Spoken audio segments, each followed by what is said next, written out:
오늘 우리에게 주신 하나님의 말씀은 구약 성경 예레미야 31장 10절에서 20절까지 말씀입니다. 오늘은 구원하시는 하나님, 이런 제목으로 같이 말씀을 나눕니다. 여러분, 성화라고 하죠. 성화. 그 예수님이나 성경을 배경으로 하는 그런 그림, 그 그림 중에 한 번쯤 아마 보시지 않았을까 싶어요. 그 예수님께서 이렇게 어떻게 합니까? 이렇게 하고 그 긴 지팡이, 위에가 이렇게 꼬부라진 지팡이를 들고 그걸로 이렇게 언덕 밑에 이렇게 수풀에 걸려 있는 양을 끌어올리는 그런 장면 이렇게 보신 적 있으시죠? 그 장면은 이제 요한복음 10장을 배경으로 하고 있다고 생각이 돼요. 선한 목자 대신 그 예수님의 모습, 수풀에 걸려서 낭떠러지에 이제 그 걸려 있어서 거기서 결코 그 양이 스스로 자기의 능력으로 빠져나올 수 없는 그 상태. 그래서 양이 그냥 거기에서 애처롭게 매 하면서 그냥 그냥 뭐 큰 소리로 뭐 부르짖을 수도 없고 그냥 신음소리 내면서 맹수가 오면 잡혀먹고 추위가 오면 얼어 죽고 어둠 속에서 두려움에 떨 수밖에 없고 그런 가운데 있는 그 연약한 양 한 마리를 위험을 무릅쓰고 목자가 와서 구해주는 그 장면을 나타내는 그림이라고 할 수 있습니다. 이제 그런 이미지는 우리에게 정말 어떤 굉장히 따뜻한 그런 모습을 주죠. 그리고 그 양은 누구를 대변해요? 바로 이스라엘 민족을 대변할 뿐만 아니라 바로 여러분과 저를 가르치고 교회를 가르치는 거예요. 우리가 지혜로운 것 같고 똑똑한 것 같고 잘하는 것 같고 내 인생은 나의 것 하면서 모든 것을 다 알 것 같고 내가 알아서 다 할 것 같지만 나도 모르게 벼랑에 걸리는 경우가 있고 수풀에 걸리는 경우가 있고 내 스스로 결코 이 문제를 해결할 수 없구나. 사자의 문제를 해결할 수 없고 낭떠러지 문제를 해결할 수 없고 이 절벽의 문제를 해결할 수 없고 어둠의 문제를 내 스스로 해결할 수 없구나. 그것을 깨닫게 돼요. 이걸 다른 말로 표현하면 어쩌면 철이 드는 거죠. 내가 모든 걸 다 할 수 있다. 내가 최고다 생각했는데 영적으로 철이 들면 지금까지도 육체적으로 내가 이렇게 잘할 수 있는 것은 부모님의 은혜구나. 또 영적으로 하나님의 은혜의 손길이 있었구나. 내가 결코 이 숨 한 번 쉬는 것, 음식 하나 먹는 것, 소화하는 것, 피가 돌아가는 것, 그리고 내가 하루하루 산다는 것이, 그리고 하루하루가 바로 정말로 나에게 주신 하나님이 베풀어 주신 선물이구나. 이것을 깨닫는다는 것은 대단한 발견입니다. 그러니까 인간에게 있어서 최고의 발견은 뭐예요? 은혜의 발견이고 하나님에 대한 발견이에요. 그리고 앞으로도 그것을 발견할 때, 하나님을 발견할 때 내가 강해서 이 어둠을 이겨내고 내가 지혜로워서 낭떠러지를 이겨내고 벗어나고 내가 힘세서 사자를 이겨내므로 앞으로 소망이 있는 것이 아니라 내가 연약하고 미련하고 부족함에도 불구하고 나의 목자이신 그 주님께서 나를 연약함 가운데 보호하실 줄 믿습니다. 그리고 내 미련함 가운데에서 지혜로 나를 이끌어 주실 줄 믿습니다. 이 믿음을 가질 때 우리에게 뭐가 있어요? 소망이 있고 기쁨이 있고 찬송이 있는 거예요. 여러분, 그런 성도가 되길 바랍니다.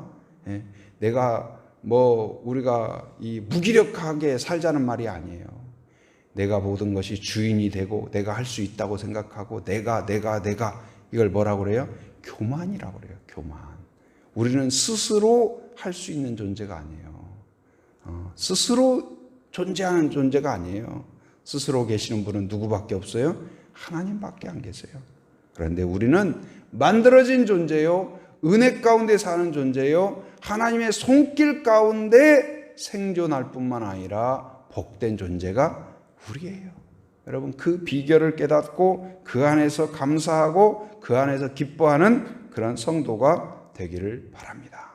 하나님은 선하신 분입니다. 이스라엘 민족에게 예레미야를 통하여 지금 징계를 선포했습니다. 바벨론 포로가 되는 걸 선포했습니다. 어떻게 사랑하는 자녀를 사랑하는 선민을 적국의 포로에 던질 수 있나요? 하나님이 과연 선하신가요? 하나님 이럴 수 있습니까? 이렇게 하나님께 따지고 싶은 마음이 들지도 모르겠습니다. 그런 생각이, 하나님 왜 나에게, 내가 무슨 잘못했다고, 저 바벨론보다 우리가 더 잘못했나요? 이런 항변이 있지 않을까요? 오늘날 교회도 그런 생각이 들 수 있을 거예요. 때때로 뭐 사회적인 비난이 있고 그러면 우리가 뭘 그렇게 잘못했냐?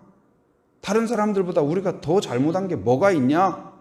그런 항변을 하고 싶을 마음이 들 수도 있다고 생각이 됩니다. 이스라엘 민족도 어쩌면 그랬을지 모르겠어요.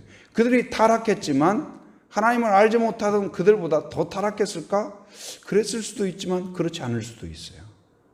곧 그들 입장에서는 억울하게 생각할지도 모르겠어요. 왜 우리만? 그리고 더 하나님을 잘 섬기지도 않는 그 바벨론에 우리가 포로가 되어야 되나요? 나라가 이렇게 다 흩어져야 되나요? 이러한 그 절망과 한숨과 하나님에 대한 섭섭한 마음, 그런 마음이 들지도 모르겠습니다. 그런데 하나님의 계획은 포로가 끝이 아니다. 흩어짐이 끝이 아니다. 하나님의 계획은 선하시다. 그 다음 계획이 있어요. 그 다음에 반전이 있다는 사실을 기억하기 바랍니다. 거기 10절 한번 읽어보도록 하겠습니다. 10절, 자, 시작. 이방들이여, 너희는 여호와의 말씀을 듣고 먼 섬에 전파하여 이르기를, 이스라엘을 흩으신 자가 그를 모으시고 목자가 그 양떼에게 행함같이 그를 지키시리로다. 아멘. 하나님의 계획은 뭐예요? 흩으실 뿐만 아니라 모으신다. 모으기 위해서 흩으신 거예요. 모으기 위해서 흩으셨다. 이 의사가 몸이 좋지 못해서 병원에 가면 이 찌르기도 하고 피를 빼기도 하고, 그리고 뭐 이렇게 심각한 경우는 잘라내기도 하고 뭐 그러잖아요. 째기도 하고. 그러면 의사가 나를 치료해야지 오히려 피나게 하고 고통스럽게 하고 뭘 잘라내고 이럽니까? 그런 따지는 환자는 별로 없는 것 같아요. 왜 그럴까요? 그 목적을 알기 때문에요. 왜 그럴까요? 바로 그 환자를 더 건강하게 만들고자 하는 목적을 갖고 있는 거죠. 하나님도 마찬가지예요. 하나님도 이스라엘 민족을 이렇게 흩으신 목적은 무엇일까요? 그 흩어진 이유, 징계의 이유는 뭐예요? 그들의 죄와 타락이에요. 우상 숭배와 불신앙과 불순종이에요. 이것을 더 이상 볼 수 없기 때문에 하나님이 징계를 하신 거죠. 흩으신 거예요. 그런데 그걸 통하여서 이스라엘 민족을 없애고자 한 것이 아니라 뭘 없애고자 한 거예요? 그들 안에 깃들어 있는 죄와 타락과 우상 숭배와 불신앙과 불순종을 제거하기 원하는 거예요. 자녀가 오물에 빠졌습니다. 그러면 어떻게 해요? 물속에 집어넣고 막 샤워기를 막 하고 그러면 막 죽다고 하고 막 그럴 거 아니에요. 그럼에도 불구하고 엄마가 이렇게 물을 하고 비누칠을 하고 막 눈에 비눗물 들어갔다고 막 앙앙거리고 애기들 막 그러죠. 애기들 씻기면. 그럼에도 불구하고 엄마가 이렇게 물 뿌리고 뭐 하고 그래서 깨끗이 씻겨놓은 거예요. 저는 아이들이 제일 예쁜 때가 그런 것 같아요. 아이들 그 어렸을 때 이렇게 목욕 깨끗이 시켜가지고 이 큰 수건으로 탁 둘러서 애들 이렇게 꺼내오면 그때가 제일 예쁘지 않나. 정말 천국에서 금방 온 것 같은, 금방 천국에서 배송되어 온 것 같은 그런 모습. 정말 예쁘다. 그런 생각이 들어요. 그러니까 깨끗할 때. 근데 성도도 마찬가지예요. 제일 예쁜 때가 언제일까요? 나이가 들었건 건강하건 건강하지 못하건 제일 예쁜 때는 언제예요? 깨끗이 씻겼을 때예요. 회개하고 정말 하나님의 은혜 안에서 새롭게 되었을 때, 하나님이 우리를 새롭게 해주셨을 때, 감사의 빛이 돕니다. 은혜의 빛이 돕니다. 기쁨의 빛이 돕니다.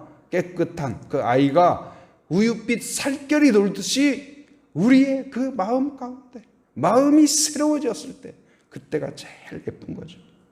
하나님 바로 이 죄와 타락으로 우상 숭배로 징계를 받았지만 징계의 목적은 무엇이에요? 바로 우리를 멸망시키는 것이 아니라 회개가 목적이라는 사실을 기억하기 바랍니다. 돌아오는 것이 목적이요 깨닫는 것이 목적이에요. 왜요? 택하신 하나님은 우리를 택하셨을 뿐만 아니라 우리를 지켜보실 뿐만 아니라 우리를 방치하는 것이 아니라 우리를 택하신 하나님은 선민으로 택하신 하나님은 선민답게 만들어 가시는 것을 믿으시기 바랍니다. 그렇기 때문에 우리에게 소망이 있는 거예요. 여러분을 택하시고 저를 택하신 그 택하심 가운데에서 우리가 이제 하나님의 자녀답게 살아가야 된다면 우리는 절망이에요. 살아갈 수 없기 때문에.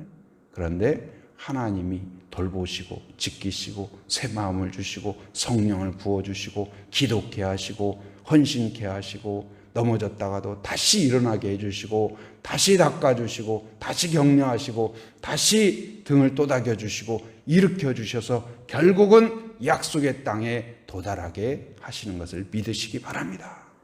우리는 우리의 경험과 경륜의 믿음이 아니라 하나님의 전능하심과 하나님의 신실하심과 우리를 긍휼히 여기시는 마음의 소망이 있는 것이에요.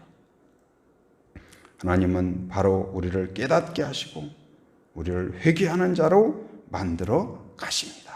오늘 그것을 선포하고 있어요. 이스라엘 민족을 택하셨을 뿐만 아니라 선민으로서 다시 회복하신다. 11절 같이 읽어봅니다. 시작. 여호와께서 야곱을 구원하시되 그들보다 강한 자의 손에서 속량하셨으니. 이게 아이러니 아니에요? 강한 자의 손에서 누가 구할 수 있겠어요? 사자 속에서 양을 누가 구할 수 있겠어요? 호랑이 앞에서 토끼를 누가 구할 수 있겠어요? 토끼 엄마가 토끼 새끼가 지금 호랑이한테 잡혀갔는데 이 호랑이야 이리 와봐라. 내가 토끼의 엄마다.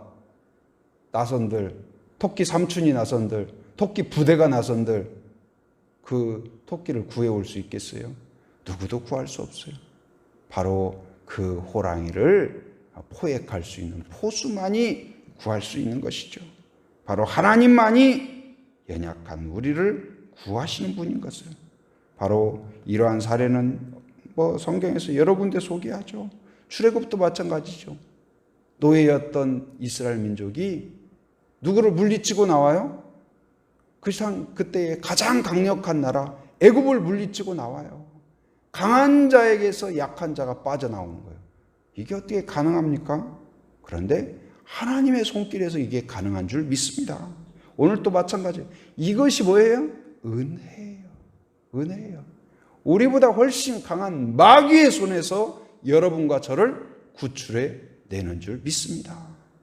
두려움의 문제, 바이러스의 문제, 우리가 해결할 수 없는 수많은 문제 가운데에서 우리를 보호하시고 지키시고 우리를 새롭게 하시고 건강하게 하시고 강건하게 하시는 줄 믿습니다. 바로 하나님을 바라볼 때 거기에 소망이 있는 거예요. 여리고성 전투도 마찬가지예요. 강력한 성, 결코 무너뜨릴 수 없는 성. 그런데 그 성을 무너뜨리고 승리 있게 하신 분이 누구세요? 하나님이세요. 하나님만 따라가면, 하나님만 의지하면 승리가 확정되어 있는 줄 믿습니다. 그렇게 말하는 것보다 승리가 확정된 싸움에 우리한테 그냥 들어가라고 한 거예요. 전쟁하라는 게 아니고 전쟁 흉내만 내라. 아니, 성을 뺑뺑뺑 도는 게 전쟁인가요?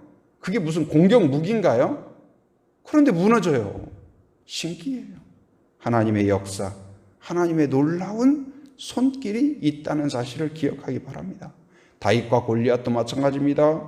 강한 골리앗을 물리치고 승리를 다윗이 이끌 수 있는 것은 무엇이었을까요? 하나님의 은혜가 있는 거예요. 그래서 이 승리를 경험한 자, 강한 자의 손에서 벗어난 약한 자, 이들에게는 뭐가 있을까요? 뭐가 회복될까요? 단지 생명의 회복일 뿐만 아니라 속량이 되었을 뿐만 아니라 뭐가 회복돼요? 12절 같이 읽어봅니다. 시작. 그들이 와서 시온의 높은 곳에서 찬송하며 여호와의 복, 곧 곡식과 새 포도주와 기름과 어린 양의 때와 소의 때를 얻고 크게 기뻐하리라. 그 심령은 물된 동산 같겠고 다시는 근심이 없으리로다 할지어다. 할렐루야. 뭐가 회복돼요? 시온의 높은 곳에서 뭐가 회복돼요? 찬송이 회복된다. 시온은 어떤 곳이에요? 예루살렘을 가리켜요. 또한 성전을 가리켜요. 성전에서 뭐가 회복돼요? 찬송이 회복돼요. 예배가 회복돼요. 제사가 회복돼요. 하나님을 향한 마음이 회복돼요. 믿음이 회복돼요. 우리를 새롭게 해요. 하나님은 단지 우리를 경제적으로 풍요롭게, 그것이 목적이 아닙니다. 우리를 하나님의 자녀로서 하나님을 사랑하고 하나님의 사랑을 누리고 하나님과 교제하고 하나님의 위대함을 깨닫고 하나님이 얼마나 나를 사랑하고 인도하시는가, 그것을 깨닫도록 만들어가요. 그래서 강한 자의 손에서 나를 구해주셨구나, 그걸 깨달을 때 찬송이 회복돼요. 여러분, 그래야 예배가 진정 예배다워져요. 그냥 타성에 젖어서 순서대로 찬송 부르고 기도하고 말씀 듣고 헌금하고 축도 받고 그냥 매주 똑같이 지난주도 했던 거 올해도 또 하고 이번 주도 하고, 그 정도 예배가 아니에요. 진짜 나를 구원해 주신 감격, 하루하루 하나님의 선물, 이 풍성함이 하나님의 은혜라는 것을 깨닫는 데에서 예배가 다시 회복되는 거예요. 여러분의 시온이 회복되는 거예요. 여러분의 예배당이 회복되는 거예요. 여러분의 찬송이 회복되는 거예요. 찬송이 입에서 노래가 아닙니다. 깊은 마음 속에서 진정 하나님의 손길, 나를 강한 자에게서 나를 구해 주셨습니다. 나를 지켜주셨습니다. 어두움의 두려움 가운데에서 저를 구해 주셨습니다. 그 감사와 감격으로 찬송이 회복되고 성전이 회복되고, 그리고 찬송이 회복되고 예배가 회복되고 하나님과 내가 관계와 교제가 회복되니 뭐가 회복돼요? 바로 내 영혼이 잘됨같이 내가 범사에 잘되는 거예요. 형통의 복이 있어요. 여호와의 복, 곧 곡식과 새 포도주와 기름과 어린 양의 때와 소의 때를 얻고 뭐하게 되리라? 크게 뭐하리라? 기뻐하리라. 기쁨이 회복돼요. 기쁨이 회복돼요. 그리고 심령은 뭐같이 된다고요? 물된 동산 같게. 여러분, 메말랐던 농토에 물이 쫙 흘러 들어옵니다. 물이 흘러 들어오자 그 식물들이 어때요? 저는 막 물 주면 가끔요, 분재나 이런 데 물 주면 막 분재들이 막 저한테 그러는 것 같아요. 고맙습니다, 고맙습니다 막 하는 것 같아요. 근데 그 물된 동산이라는 것 같아요. 물이 쫙 지나가고 나면 그 다음날 되면 어때요? 시들시들했던 작물들이 쫙 손을 들면서 막 찬양하는 것 같아요. 할렐루야 하면서 기뻐하는 것처럼. 백성들이 그렇다니까요. 하나님의 은혜의 바람 가운데 흔들흔들 찬송이 회복됩니다. 기쁨이 회복됩니다. 평안이 회복됩니다. 그래서 13절에 보면 그 기쁨의 모습을 또 이야기하고 있죠. 13절만 한번 읽어봅니다. 시작. 그때에 처녀는 춤추며 즐거워하겠고 청년과 노인은 함께 즐거워하리니 내가 그들의 슬픔을 돌려서 즐겁게 하며 그들을 위로하여 그들의 근심으로부터 기쁨을 얻게 할 것입니다. 할렐루야. 하나님의 은혜가 있다는 사실. 고난이 있습니까? 누가 그러더라고요. 하나님의 은혜는 고난의 보자기에 쌓여 있다. 하나님의 복은 고난의 보자기에 쌓여 있다. 그것을 푸르는 것이 참 고통스러울 때가 있어요. 힘들 때가 있어요. 그러나 그 안에 놀라운 은혜가 있다는 사실.